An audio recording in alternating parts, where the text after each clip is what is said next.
Yo, what's up, everybody? Welcome back to another episode of Sportswrap Sit-Downs. We are here at Princess Anne High School in Virginia Beach on the court where state championships are won, legends are made, and we're talking about a legacy that's being built right before our very eyes. I'm going to gas you up for a little bit if that's cool. Our guest that's joining us today just got back from the U16 FIBA AmeriCup in Mexico where they won the whole thing. She led Team USA in scoring in the championship game. She was the FIBA AmeriCup second team selection, state champ, Class 5 Player of the Year, sophomore All-American for Max Preps. I mean, the list goes on and on. Micah Ojo, pleasure to have you join us. I've been looking forward to this one. How are you? Good. How are you? I'm good. How has the summer been? First of all, how was the trip to Mexico and just the entire experience of the U16 FIBA AmeriCup? Talk to me about that. It was great just getting to go to mini camp, train with the team, meet the coaches, then getting to travel with USA also. They definitely took great care of us, and then forming those relationships with everybody. Definitely knowing them from camps and other places, but getting to play with them and really get to know them on a personal level was definitely great. When did you get that call that you were going to go play for USA Basketball? So I attended trials in, I would say, late May. In Colorado Springs at the facility. So we trained for a couple of days. We had sessions. They were evaluating us while we were there. So then last day they called the finalists in and they let us know who made the team, who did it. So heard my last name, was definitely very excited to know. It's a blessing to be on that team. So.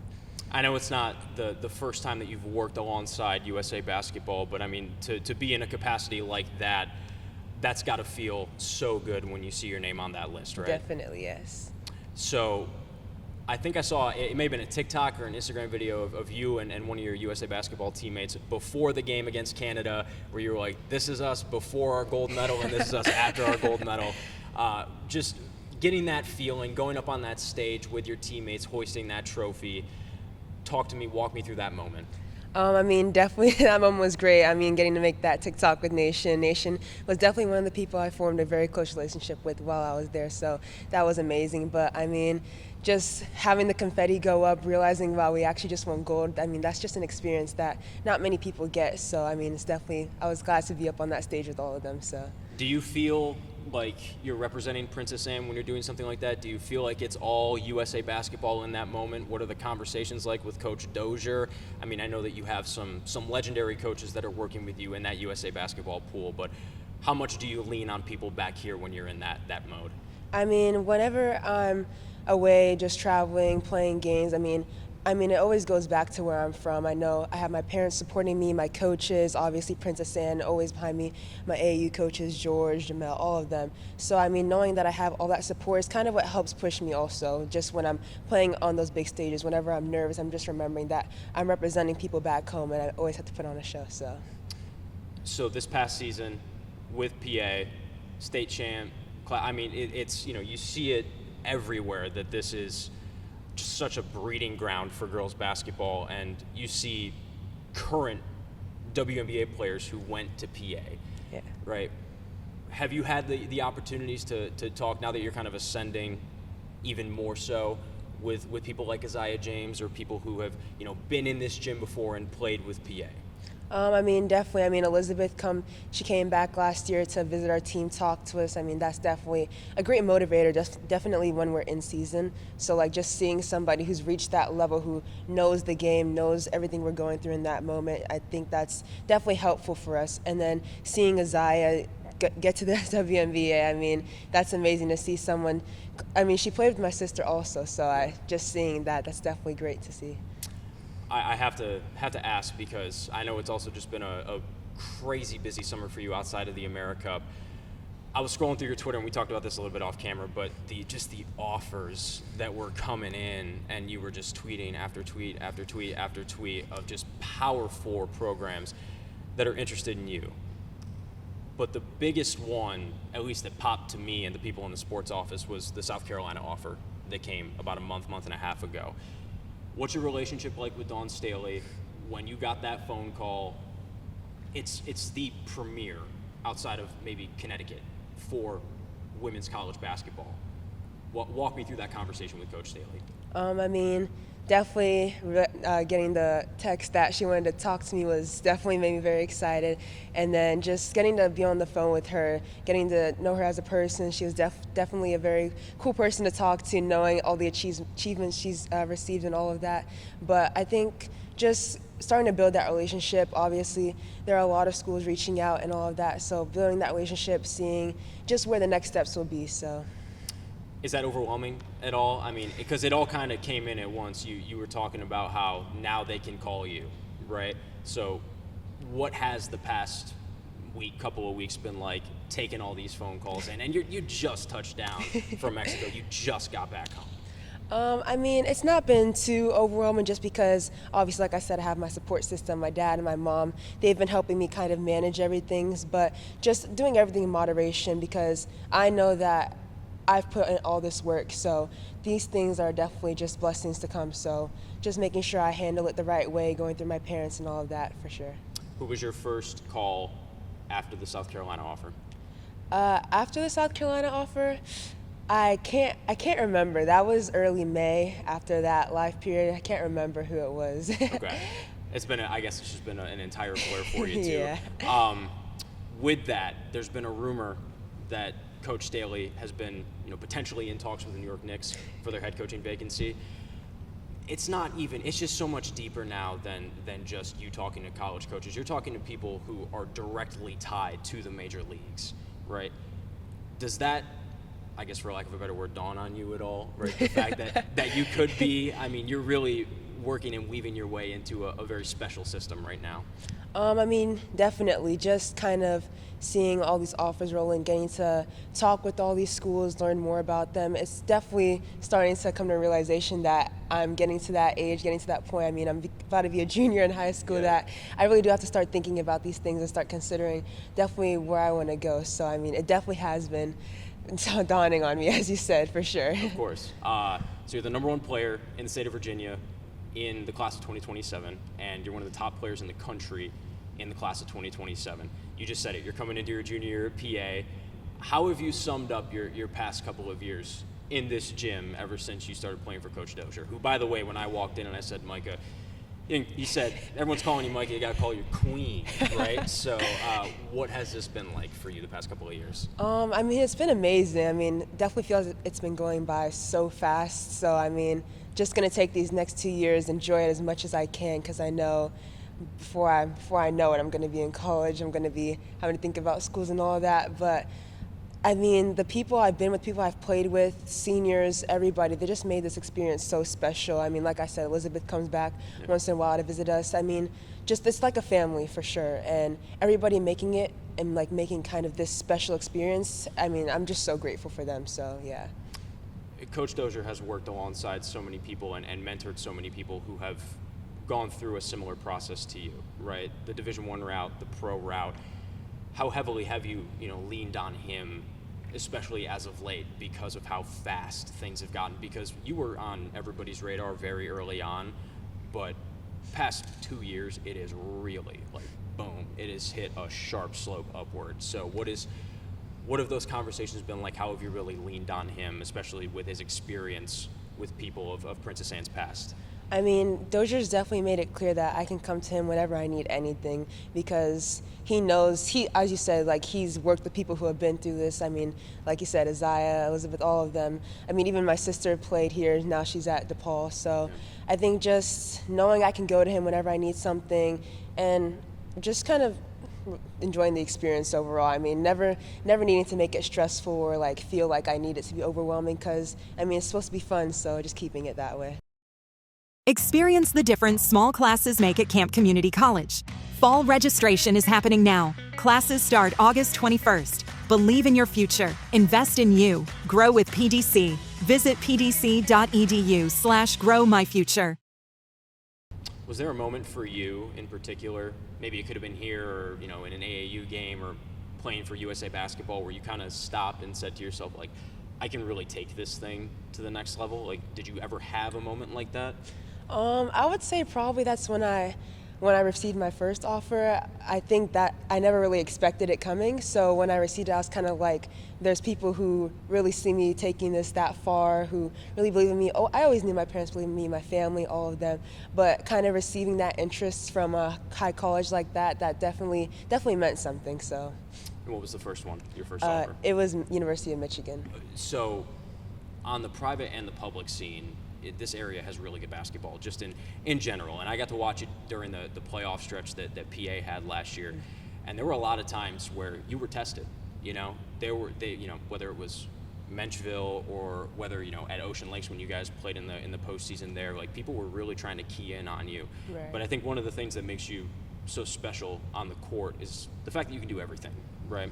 Really. And I was watching one of the videos that you did last year. It was just a random interview that you did talking about your play style and your ability to slash and play make as someone who's 6 foot, right? Yeah. So, how would you describe your play style now going into your junior year, and who did you model your game after the most growing up, and who did you watch and say, I want to play like that?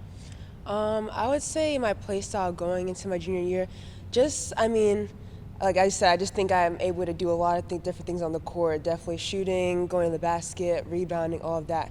But I think just definitely what sticks out about my game the most is just I can rely on my teammates as well. I think that's definitely an important part of basketball because it's a team game. It's not just a one-on-one game. Yeah. So just being able to rely on my teammates, I know that I have great teammates that they know when to make the right plays for sure. They know when to come to me. I know when to go to them. So I think that's just something about my game that's definitely, it sticks out for sure. So, and then for me, I think I just watched a lot of different people. That might be what contributes to my game, just being able to do so many different things. But definitely, I think there's just always basketball on the TV when I was younger. So it just kind of like come downstairs, sit in front of the TV, watch some games. I think that definitely contributed to it. But now, there's just so many great players, so many people I can learn from. So just taking in all I can, to be honest, yeah. Was there ever any pressure in the household when it came to, basketball? Because I know you had siblings that played basketball, right? So, and here too. Was there ever any pressure for you to want to, kind of fill in those shoes and take on those roles and then even exceed that in some regards? I wouldn't describe it as pressure necessarily, just kind of seeing my siblings both play and then being able to reach a high level.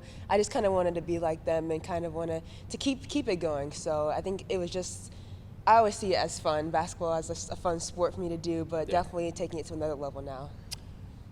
Who wins now in a blacktop game to 21 in the driveway between the three of you? I feel like I want to say me, but if we're being honest, probably my brother, since he can dunk and all of that. Okay. He uses it to his advantage a little bit. Fair enough. What would be the score if it's to 21? To 21? I would say, I think I could score like maybe 12. My sister, she's stronger. I give her like 15, then my brother would have like the 21. Okay. Yeah. I'm going to dive into something that, maybe you haven't thought about it at length, but what is your why when it comes to all of this, right? Traveling as much as you do and all the college offers and who you're talking to, and every time you come out here, after the anthems when they announce the lineups, like what is your why? Why all of this? I think just getting to play this game is such a blessing. God gifted me with this ability to be able to run up and down this floor, make plays and all of that. But I think especially going to Mexico, seeing like all the little kids just kind of really excited to see us play. Even going to tournaments, at my games now there's more people than I thought there usually be. But I think that's kind of becoming my why, just seeing all these younger kids definitely wanting to reach that high level too, seeing me play, taking pictures and all of that. I think that's really just kind of showing me like kind of why I want to keep going, because there's people who are starting to look up to me, look up to other girls in my class, and I definitely don't want to be one of them to let them down. I think that's just really big nowadays for sure, just to keep the game going and growing. So yeah, how sobering, how humbling was it when you had kids coming up to you in a place that you've really never been to before to go play basketball, and they want to take pictures with you, autographs, or whatever that may be? Like, how did that resonate with you? That really just filled my heart up. It was really happy to see them like just so excited to see us play, take pictures with us after the game. You could just see the joy on all our faces, them and ours. So I think that was just what really made it special. What was the atmosphere like for the America the entire way through? I mean, it was definitely loud. I think especially when we played Mexico, just because it's like their home country, that game was packed out for sure. So I think that had probably the best energy out of all of our games, other than Canada.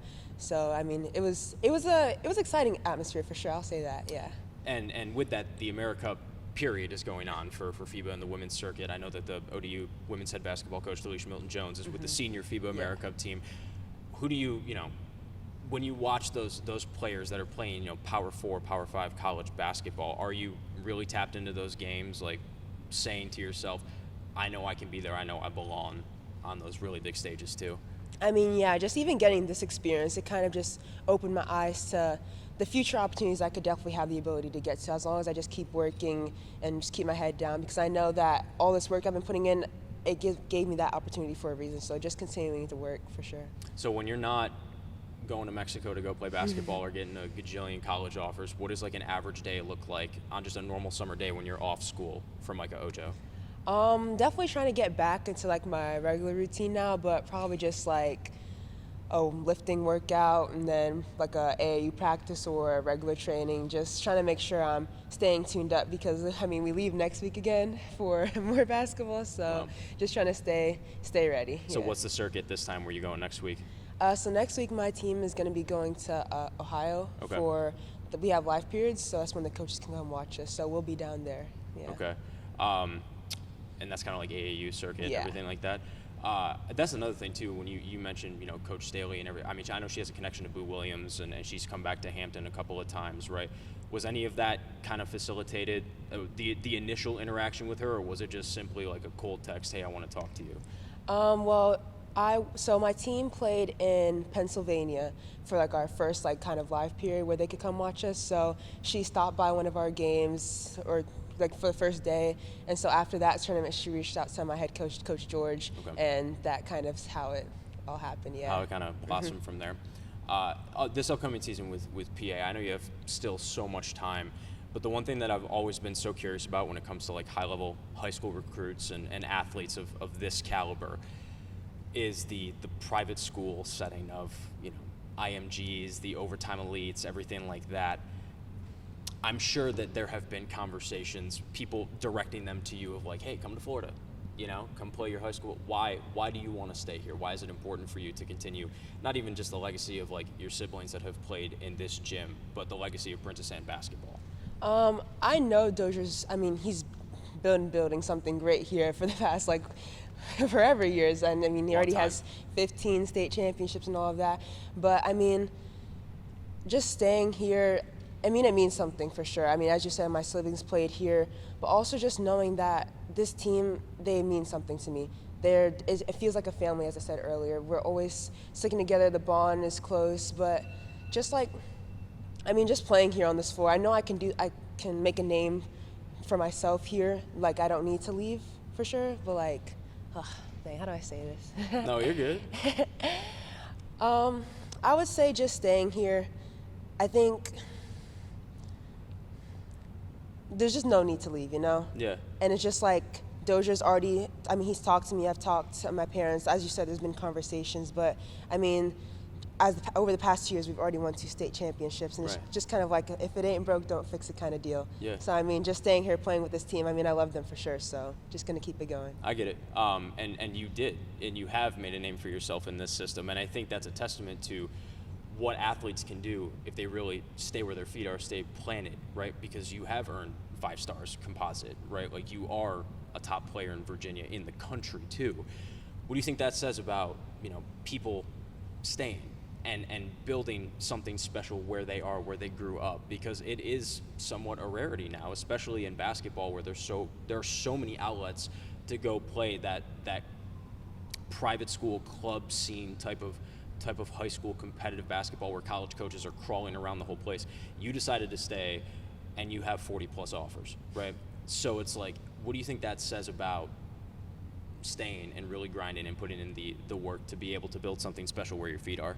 I think that's definitely just like the loyalty aspect of it, and just kind of knowing where you are, knowing just kind of what you need to get better. I mean, it doesn't even only apply for high school for me. I mean, just the AAU team I've been playing with them ever since I moved to Virginia for like the past 6 years, I would say. Yeah. So, I mean, we're not Nike, we're not like a big circuit kind of team, but I think my parents have seen the vision, I've seen it, just kind of staying with them, grinding it out. I mean, I play with the twins also who go to Kellum. Yeah. I think we all just kind of know that we're making each other better every day, and I think that's just really big, especially now in this day and age, just always wanting to work every time you're in the gym. So I think that's really important. Totally.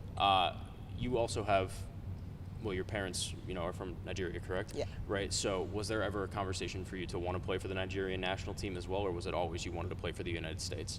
I think it's been mostly like the United States. It never really kind of comes to mind necessarily. It has been talked about for sure, knowing that they are from Nigeria, but I think just getting to play for where I was born here, so I mean, yeah. It's definitely an opportunity and a blessing. So. Of course. A couple quick hitters before we get you out of here. I want to kind of dive into some fun stuff a little bit. So, before a basketball game, what's the music that you're listening to? Who's the one artist that you're putting on in the headphones before you hit the court? Surprisingly, everybody thinks it's like crazy, but I don't really listen to music before games. Really? I just kind of take in the atmosphere, just kind of get ready for the game mentally. I don't really staring off, just silence type thing. Yeah. No, I mean, I just like to kind of stay calm before a game. I try not to get too nervous because obviously I don't really like being too nervous before games. But yeah, I just talk to my teammates, just trying to keep the energy up for sure. Yeah. So that's the thing that gets you into the mode more than anything, is just staying present in the moment? Yeah, yeah. Interesting. Because every athlete I've talked to always has like a very specific routine, but you're more like a go with the flow type Yeah, yeah. Okay. Do you have any superstitions? Maybe one superstition I think my AAU team has, just like don't sleep before the game. I mean, unless it's like a morning game, but like if there's like a break in between a game, don't sleep, because then we think we're gonna be too tired and kind of groggy waking up to like play. So I think that's like our one superstition probably. Have you ever fallen asleep? Yeah, but it was What did they do? Did they like shake you and wake you up? Yeah, they were like, you need to wake up, Micah. Come on, we're about to play. Yeah. You got to be awake. Yeah. Okay. Favorite moment of your entire playing career up until this point, what would it be? I think I would have to say, I mean, just coming back from Mexico, I think when the confetti went up, I think that was just, it kind of really settled in, just another big moment in my life, and just like getting to win a gold medal with them, I think that was really big, so yeah. Favorite moment in this gym? In this gym? I would probably have to say hitting 1,000 points. I think that was exciting, yeah. Nice. Last one. When it comes to PA this upcoming season, what can fans expect out of the Cavaliers? I mean, obviously you guys are going to contend every single year for a state championship, but what can people expect this year when they watch this team? I think one thing they can always expect is us to bring our 100% energy.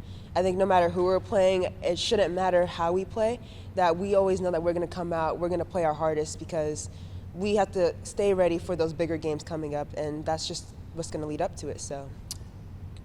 Do you ever feel a certain type of way when Coach Dozier calls you queen or anything like that? Does that feel? What's that like? What's that like? Is that weird at all or not? No, I just find it funny. I think, I just find it funny when people say things like that. Yeah. He has a lot of high praise for you, and every time we've spoken to him, he has really tagged you in a certain echelon of players to ever walk through this program. And like you said, he is so decorated. 15 state championships. He's seen people go to the W, but to have you up on that pedestal in his eyes, because he's not shy about the fact that he thinks you're one of the best to ever come through this area, and you still have 2 years left. What does that mean to you?